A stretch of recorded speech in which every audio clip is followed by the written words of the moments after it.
Hello, everybody, and welcome to student presentation number 3 by Javed, Terry Brewer, and Colten Hardesty.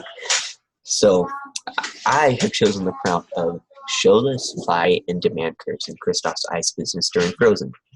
How does Elsa's snow shift the supply and curve demand, and what is the result of the price? And how might this affect other commodities and such like hot chocolate, because we all love hot chocolate, and we don't want to get froze. Yes, it is. So let's dive right into supply and demand. We don't want you ripping your hair out, so we are going to give you a definition of what supply and demand is. Supply and demand refers to show how much quantity of a product or service desired by the buyers, and the quantity is the demand of the amount and the product of the people that are willing to buy it. And the supply represents how much the market can offer. So, with that said, let's get into my definition of supply and demand. So here in Frozen, we all know Kristoff is an Iceman. Well, not technically, but he sells ice for a living. So let's say Kristoff sells his box of ice for $4. What will happen here? Supply or demand?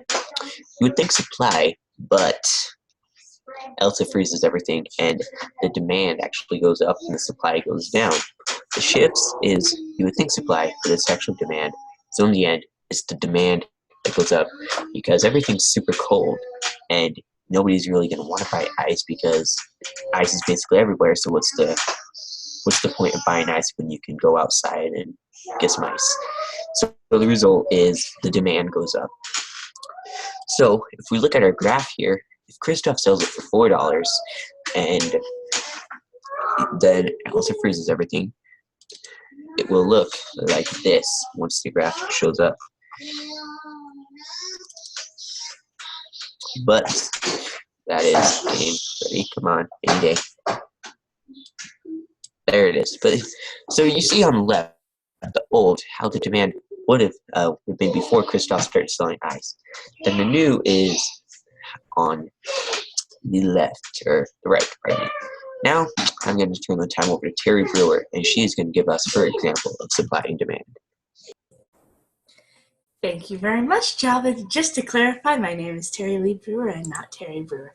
Anyways, Javed has already given you some extremely good examples, actually one extremely good example. I am going to give you 2 examples now that I find from Disney movies to really demonstrate the way supply and demand works very well.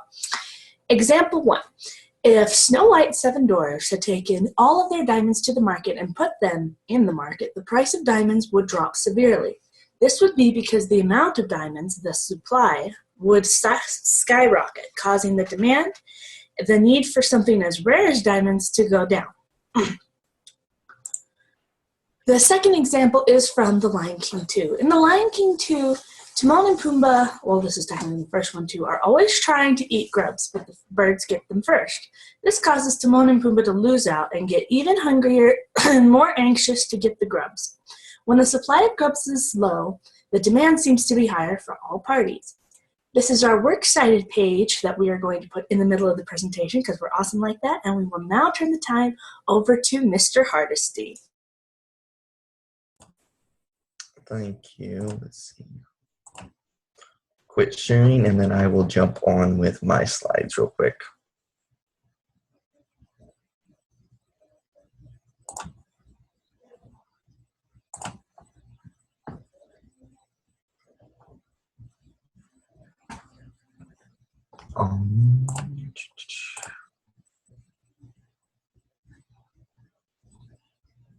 Right, let's see. Here we go. Okay.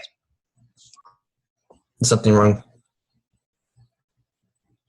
Okay, so I'm going to do my presentation on Charlie and the Chocolate Factory. And Lee and Java did a great job giving you several examples, but I want to add in one more or a couple more in this story. So just a quick review. Supply is how much or how many of the goods or services is available, and the demand is how much or how bad people want a good or service. So we see typically that when we have a low supply, we have a high demand, and when we have a high supply, we typically have a low demand. But occasionally, and this is where I'm going to take a little liberty in this story, we may see some high supply and some high demand with some proper preparation. So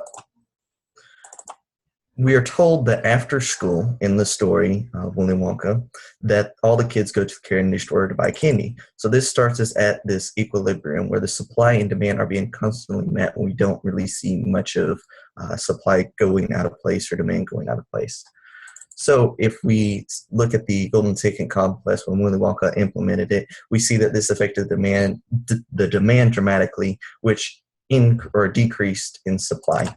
So our demand went up while our supply went down. However, when I said that I was going to take some liberty in this story, I'm going to say that Willy Wonka was very prepared in this situation, and he actually stocked up. So he had a really high supply. So when that high demand was later out there, that it just went down some and our demand was met.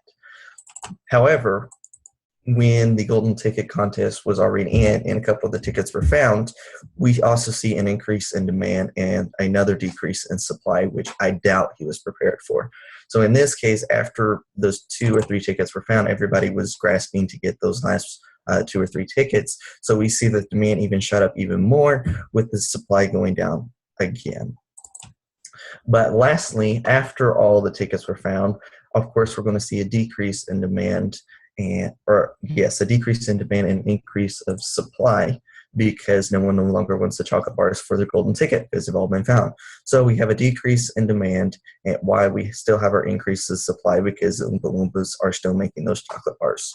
So thank you for watching our presentation, and I hope you all enjoyed.